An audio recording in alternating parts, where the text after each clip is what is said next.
2020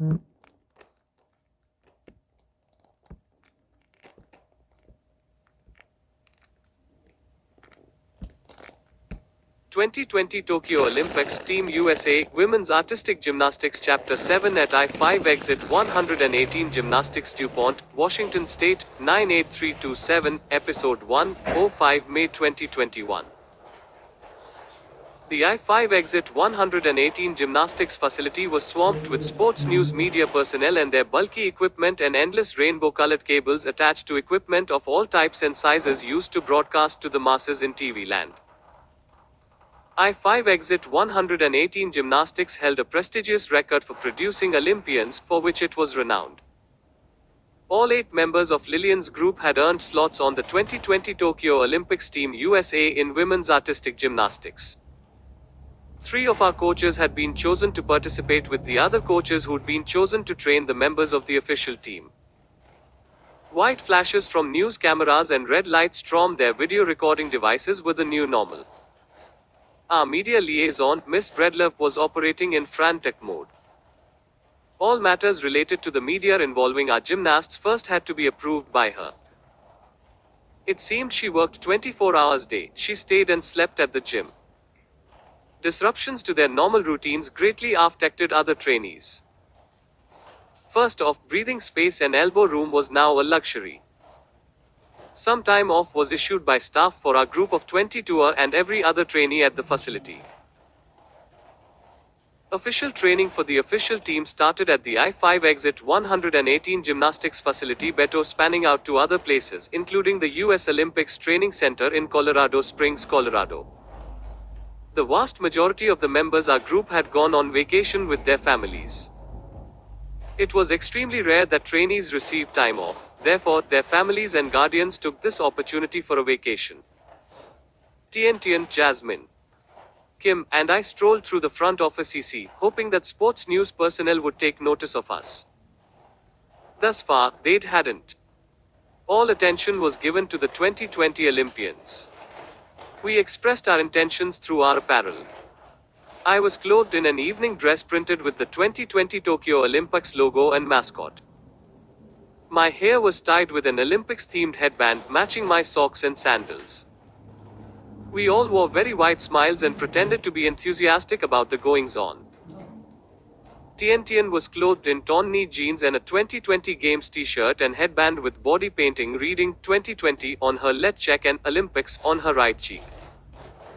Jasmine was wearing Olympics-themed running shorts, shoes, socks, and t-shirt. Kim had gone all out. She was clothed in Olympics-themed spandex running shorts and jogging bra and had painted her midsection with 2020 Tokyo Olympics. Thus far, we'd received zero attention.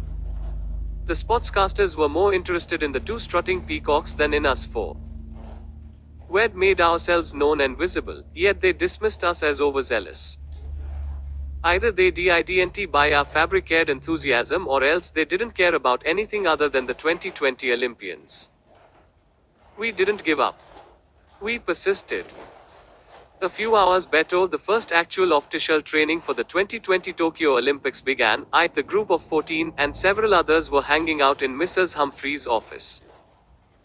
She and several assistants were busy beautifying the 14 gymnasts. I was helping one of the assistants as he worked on Janice, one of our predecessors. I held up a small mirror in front of Janice. She was dressed in her official team warm-ups. She said to me, "You did not go on vacation with your family like your other teammates did?" "No, my parents used up their sick days and vacation days months ago," told her. Next to Janice, an assistant was dolling up Mila, another predecessor of ours.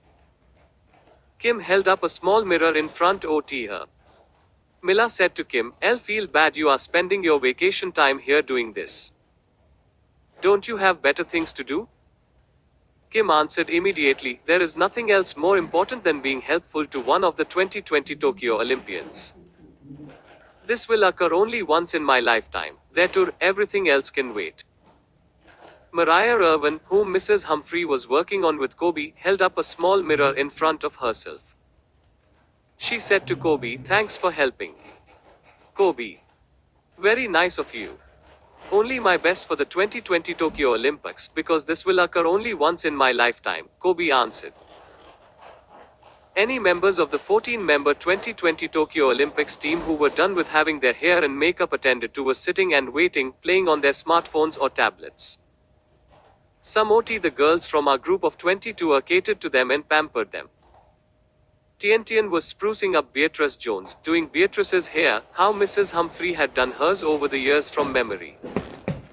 Either Tiantian had a bad memory or she was lacking in cosmetology skills. Beatrice said to Tiantian, "You girls are so nice to be helpful." Tiantian replied, "If I were in your shoes, I would expect no less." Next to Beatrice, Cindy applied eyeshadow to Lillian's brow area. Lillian said, "I miss you girls in this place already, and we haven't even left yet." "We'll always be with you in spirit," Kobe said. Mrs. Humphrey finished with the last of the 14, Shannon. Several seconds after that, one of the assistant coaches knocked several times, peeked her head in, and said, "Warm up is in 5 minutes." Coach Ham wants all 14 Olympians in the training area by then. Coach Florentine Ham was the head coach. He and the 6 assistant coaches had been chosen to train the 14 Olympians. Several of us walked behind the group of 14. Elbow room had become a thing of the past. The hallways were filled with sports media personnel. White flashes from cameras and red lights blinking on their video recording devices had become the new normal. Miss Breedlove escorted the 14 Olympians to prevent the gymnasts from off-the-cuff questions from media personnel, the types of questions she hadn't approved. Thanks to her, the Olympians proceeded to the training area without incident and without being stopped for a quick Q&A.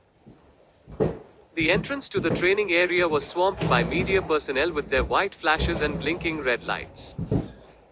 We and the Olympians walked sideways, dragging our feet. Had we walked normally, we would have stepped on one another's heels. "Make way, folks," Miss Breedlove pleaded. No one listened. They remained stationary, taking pictures and recording video of the members of Team USA for the 2020 Tokyo Olympics in women's artistic gymnastics. The US Olympic Committee had provided Team USA with 6 security personnel. They always remained within an arm's reach away from the 14 members with a few exceptions. Inside the training area was one of the places where they didn't stay so close. They waited outside. A few media personnel were allowed in with strict conditions. No flashes, no video recording, no interaction with the athletes or anyone else. They had to remain a minimum of 50 meters away from the athletes at all times. Mrs. Goodale was one of the few allowed in. She and RWO of her colleagues stood there along with other media members and did their thing. Coaches had allowed some of the trainees from I-5 Exit 118 Gymnastics to be present, also with strict restrictions. We had to sit on the temporary benches set up for the media personnel. We couldn't interact with anyone, including the media, and we were not permitted to take photographs or make video recordings. Jasmine, Kim, Kobe, Laura, Tiantian, and I sat at the upper level with much interest in the goings-on. We were also hoping that the media people would take notice of our availability for photo ops and interviews. Thus far, they hadn't noticed at all. They'd taken an interest in everything but our group of 24 and anyone else who didn't belong with the 2020 Olympians. There we sat, lips sealed and motionless. Several of our protégés sat among us. One of our protégés, Shannon, looked like a younger Joker. Coach Ham stood in the midst of the Olympians and lectured as the trainees stretched. They stood in a circle, each an arm's length apart. Other coaches and instructors stood several arms lengths away and stood motionless as they watched with their lips sealed. The media personnel stayed in their predetermined spots and took photos or recorded video of the goings-on with the 14 2020 Tokyo Olympic athletes in women's artistic gymnastics. The Olympians were attired in the official warm-up leotards, which were blue with vertical red and white stripes, with the US flag printed on the upper left shoulder area, and with USA embroidered.